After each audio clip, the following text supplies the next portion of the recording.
Tu veux analyser la météo aéro comme un pro? Bienvenue dans le Verdict.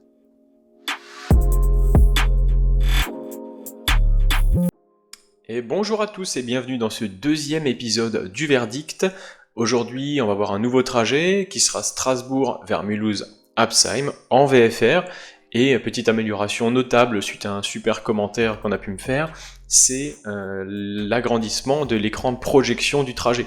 Parce qu'effectivement, c'est plus important qu'on voit la météo que mon visage, donc j'ai un peu réduit la taille de mon visage pour pouvoir vous agrandir la taille de projection pour bien voir les cartes.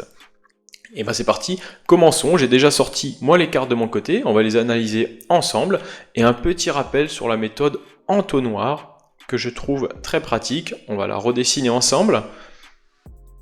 Eh bien, ça commence par un bel entonnoir, bien sûr. Et nous, on se concentrera d'abord sur les fronts. On enchaînera ensuite sur le périmètre Euroc. Périmètre France pour les thèmes-ci et les WinThem. Et enfin, Métard et TOF. C'est ce qui nous permettra ensuite d'avoir le verdict. C'est parti. Alors, on peut commencer. Et voilà, le trajet, vous voyez que c'est une ligne quasiment droite. Imaginons qu'on doit faire ce trajet aujourd'hui en vol d'instruction pour une navigation par exemple VFR. On va voir si on peut partir ou est-ce qu'au moins on peut faire un vol local, des tours de piste par exemple chez nous à Strasbourg. Et l'idée, c'est de pouvoir projeter ces techniques-là à vos terrains, à vos vols à vous, et de se dire, est-ce que c'est possible de le réaliser de cette manière-là? Alors, allons dans les documents du vol. J'ai déjà préparé le vol pour un départ, du coup, qui serait à 9h50 Zoulou, ce qui nous ferait, donc, localement, 10h50, d'accord? Il est 9h, donc on va déjà commencer à projeter ça de cette manière-là.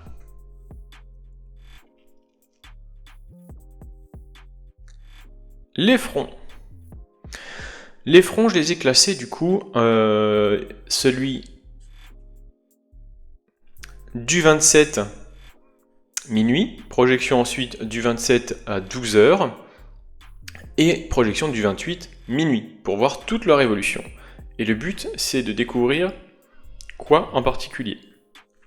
Allons voir. On a une carte des fronts qui est assez intéressante, on y voit pas mal de choses, d'accord ? On voit des traits rouges, des traits bleus, des triangles, des ronds.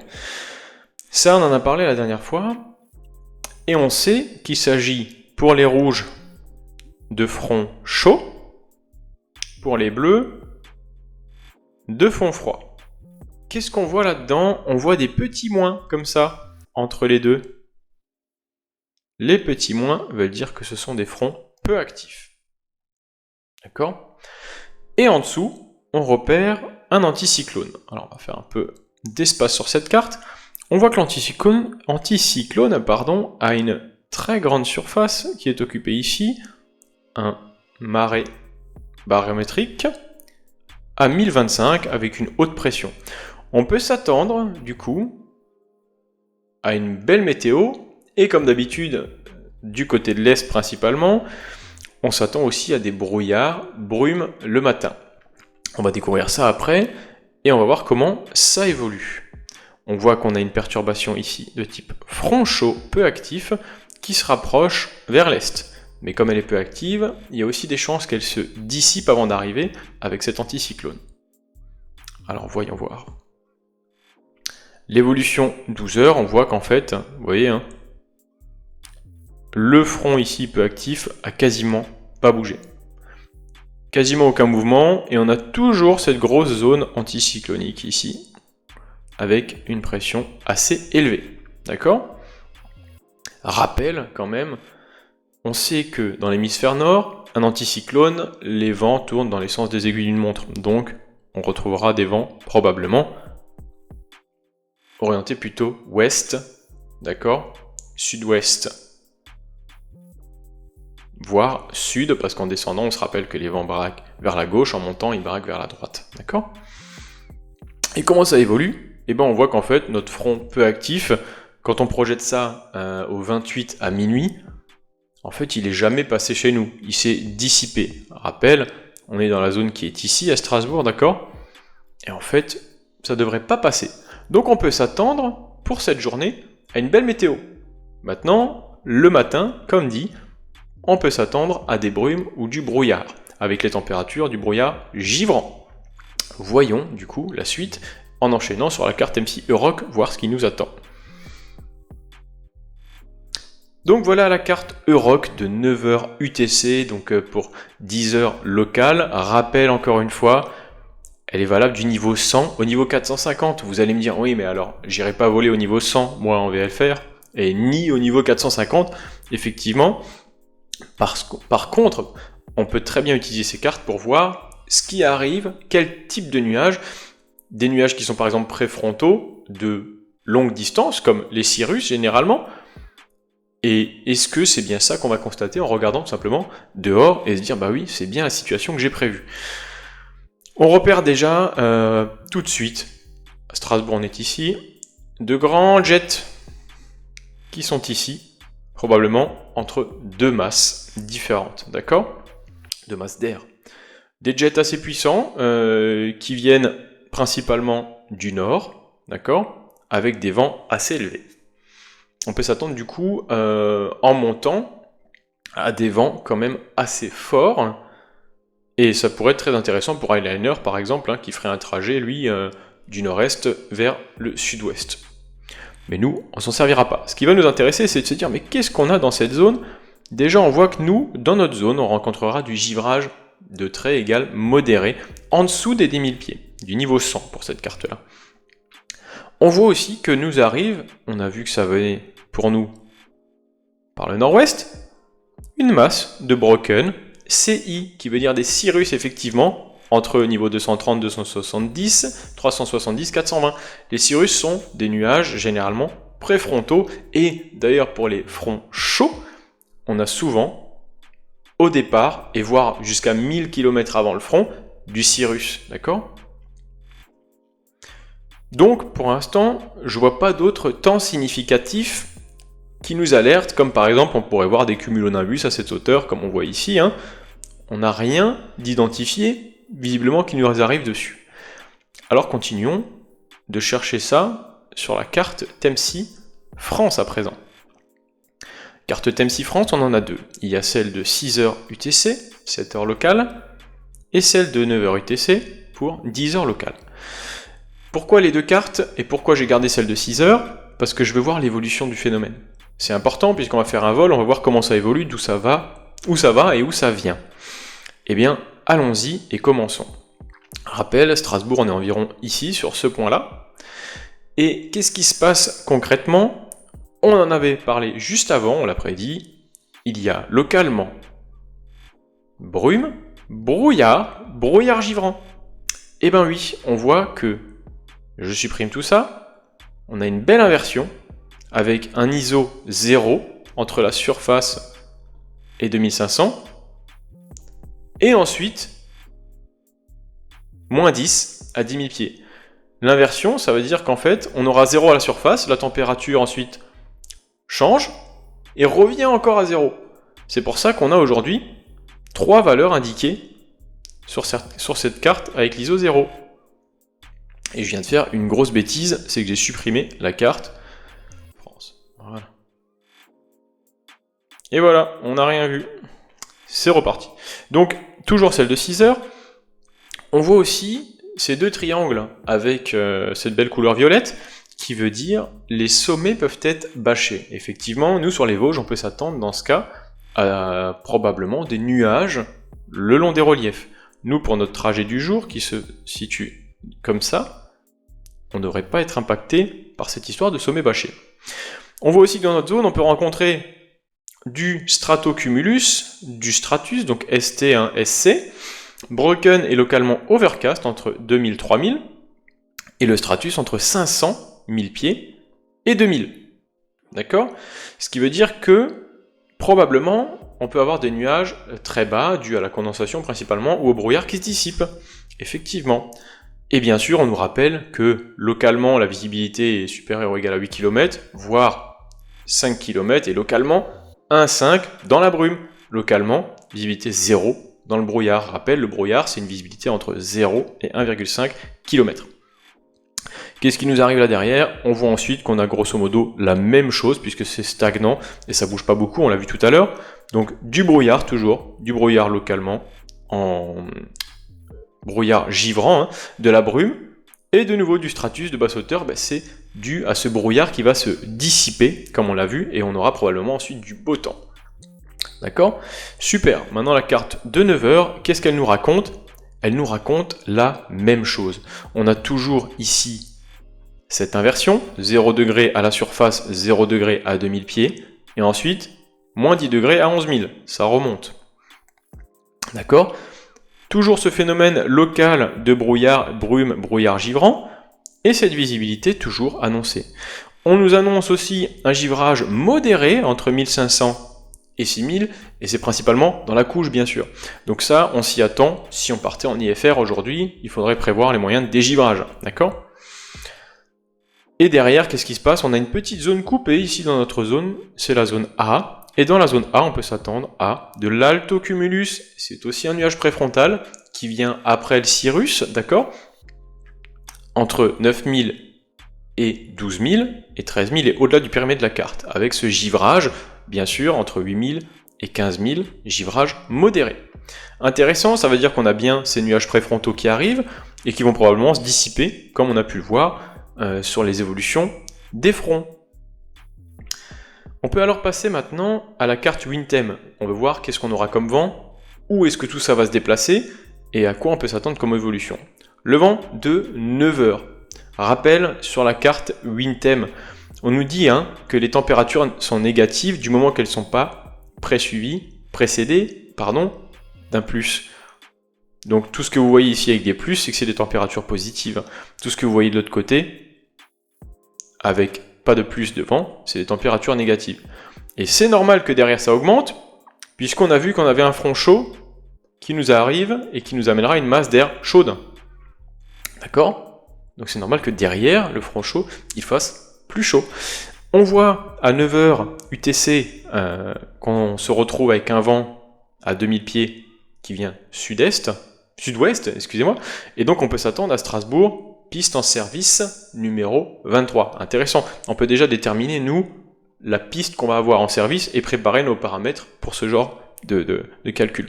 À notre destination, Strasbourg-Mulhouse, on voit ici qu'on a un trait, ce qui veut dire vent calme. Donc ici, ça sera probablement la piste préférentielle à utiliser. D'accord? Comment ça évolue?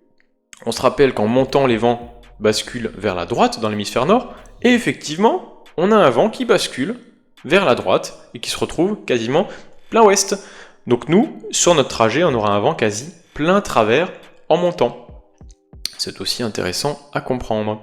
On pourrait voir l'évolution des températures aussi en montant, et on voit globalement qu'on a perdu quelques degrés, mais que c'est pas très violent le changement qu'on a entre 2000 et 5000 pieds. On avait 0 à 2000, et on a moins 1 à 5000. Vous voyez, on a perdu 1 degré, alors que rappel, on est censé perdre 2 degrés par 1000 pieds. Effectivement, c'est l'inversion qui explique ça. On peut s'attendre à une couche d'inversion, avec probablement une très bonne visibilité d'ailleurs quand on passera au-dessus, vu l'anticyclone. C'est bon à savoir aussi pour notre navigation. Et on peut passer ensuite à la carte prévision pour 12 heures UTC, parce que nous, on veut aussi revenir un jour de ce trajet-là, et on veut voir dans quelles conditions on va revenir. Eh bien, on voit que le vent est en évolution, il est à 15 nœuds, il est plus orienté sud-ouest qu'avant. Donc ce sera toujours probablement la 23 en service, et quand on monte, on voit par contre que le vent est plus faible qu'au sol. Probablement que justement cette couche d'inversion à 2000 pieds nous donne ce vent en augmentation. C'est normal, et c'est d'ailleurs ce qui fera que, vous le remarquerez, quand on a des couches d'inversion, généralement, lorsqu'on traverse la couche, on a quelques turbulences parce qu'on a des vents qui varient et qui sont en augmentation. Donc on passe généralement de vents faibles à vents un peu plus puissants, et ensuite on redescend avec des vents plus faibles. Très intéressant comme condition. Avec tout ça, on a vu les fronts, le TEMSI France, le TEMSI Euroc et la carte des vents. Maintenant, allons voir si tout ce qu'on a vu jusqu'ici était prévisible ou correct avant de faire le verdict.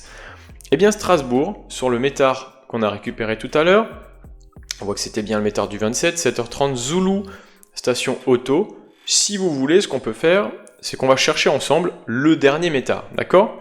On va le prendre ensemble, comme ça on aura un métard plus à jour, parce que la dernière fois c'est vrai qu'on n'a pas fait ce point-là. Hop, et c'est parti. Comment on cherche ces données-là que je vous montre à chaque fois sur AeroWeb? Eh bien j'ai ouvert mon espace, ici, tout de suite, vol local ou trajet. Je vais cocher le trajet, chercher ma destination qui est LFGB, et ajouter une étape parce que je vais ajouter moi des dégagements. LFSB qui est le terrain de Mulhouse, et on va rajouter LFGA qui est le terrain de Colmar, des terrains qui sont sur notre route. Validons le trajet, et ensuite imprimer juste les données. Et on va partir sur les derniers métards. 8h Zulu. Super, alors à quoi on s'attend? On a une station auto à Strasbourg, un vent du 200, 5 nœuds. On a bien un vent sud-ouest. Il est variable entre le 170 et le cap 230. Pour l'instant, la visibilité est de 4800. BR, brume, et overcast 200. Température extérieure 0 degré, point de rosée 0 degré. 2025 pour le QNH, on a bien cet anticyclone présent, et becoming Kavok. Donc on sait que tout ça va s'améliorer, et qu'en fait, cet overcast 200, c'est nos fameux stratus et notre couche qui est en train de se dessouder et d'évoluer pour se dissiper et se transformer en Kavok. C'est notre brouillard qui disparaît progressivement. On nous dit quoi aujourd'hui? Qu'entre le 27 6h et le 28 6h, on aura un vent quasiment du coup sud-ouest. Comme prévu, ça tombe bien. La visibilité 8000, tiens, pourquoi on aura une visibilité de 8000? Globalement, parce qu'on a un anticyclone qui plaque toutes les cellules bien au sol et toute l'humidité. Few 500, d'accord? Broken 4000 et probabilité 30, attention, on veut dire probabilité légère, que entre 6 et 9, 3 km de visi, brume, broken, 300. C'est bien ce qui est en train de se passer. Et entre 9 et 12, Kavok. D'accord? Donc tout ça évolue et disparaît. On fait un peu de nettoyage sur cette page et on va voir maintenant à notre terrain d'arrivée. Et là, grosse erreur, on n'a pas de prévision météo à notre terrain d'arrivée. Par contre, on a un terrain autour, qui a quelques kilomètres, qui est Bâle-Mulhouse. Alors voyons ce qu'ils ont à Bâle-Mulhouse. C'est aussi une station auto, un vent variable à 2 nœuds. On a vu qu'on avait un vent calme et très faible là-bas sur les cartes, effectivement. 6 km de visi, broken 700, 1 degré de température extérieure, 0 de point de rosée. Donc on voit que ça se réchauffe un peu. On a aussi 1025 de QNH, et temporairement, visibilité 4 km, brume, overcast 300. On a aussi du coup ce phénomène là-bas, qui est probablement en train de se dissiper et qui devrait disparaître au cours de la journée. Par contre, le vent est plus faible, à voir s'il disparaîtra aussi vite qu'à Strasbourg. On voit ensuite, sur la journée, qu'il est prévu un vent variable 3 nœuds, donc assez faible, une visibilité un peu plus mauvaise que chez nous, et toujours ce Few 500, par contre, broken 800. Attention, c'est là qu'il faudra se méfier. Tempo entre 6 et 10, broken 500. Deuxième point de méfiance. On voit qu'il y a une probabilité légère que temporairement, entre 6 et 9, visibilité 4000, brume, overcast 300. D'accord? Et enfin, ça devient tout ça en théorie entre 10 et 12, Kavok. Là, point de vigilance. Est-ce qu'on pourra aller à notre destination? C'est ici que ça se complexifie, puisqu'on se dit, tiens, Strasbourg, on sait globalement qu'on va pouvoir partir. Mulhouse, mon terrain, je sais pas ce qui m'attend là-bas, mais je sais qu'à côté, probablement, ça pourrait ne pas passer. Alors on continue, on regarde un peu les terrains qu'il y a autour, on avait Colmar. Colmar, sur la route, on voit que là-bas, on a un vent du 190, 5 nœuds, et là-bas ils sont à 700 mètres de visi, d'accord? Et sur la 19, 900 mètres U, parce que c'est en train de s'améliorer, d'accord? FZ, FG, ils ont du brouillard givrant, et la visibilité verticale n'est pas capable d'être déterminée par la station. Température moins 1 extérieure, moins 2 pour le point de rosée. Donc là-bas, c'est encore moins fun ce qui se passe. Maintenant, compliqué, de poser un verdict. Qu'est-ce que je fais finalement? Déjà, dans les conditions actuelles, on ne peut pas partir. D'accord? Une dernière solution, ou plutôt un dernier guide qui est non officiel, mais qui peut aussi vous donner une info avant de partir et vous aider à poser le verdict, avant de partir de chez vous dans le froid, c'est de prendre l'application Windy ou toute autre application qui est capable de le faire. Vous voyez que sur la plupart des applications, on a la chance d'avoir aujourd'hui des webcams un peu partout. Il y en a vraiment partout. Avec les webcams, on est capable de se dire déjà, bon, et à mon terrain, c'est quoi la réalité? Est-ce que c'est pas la station qui voit une couche lointaine et qui nous dit attention, règle IFR, alors qu'en fait sur le terrain c'est bon? Vous voyez qu'à Strasbourg, on a une webcam, alors c'est pas la meilleure webcam du siècle, mais on voit là derrière qu'en gros, il n'y a pas l'air d'avoir un très fort brouillard. Ici, c'est l'aéroclub d'Alsace qui est plus au centre de Strasbourg.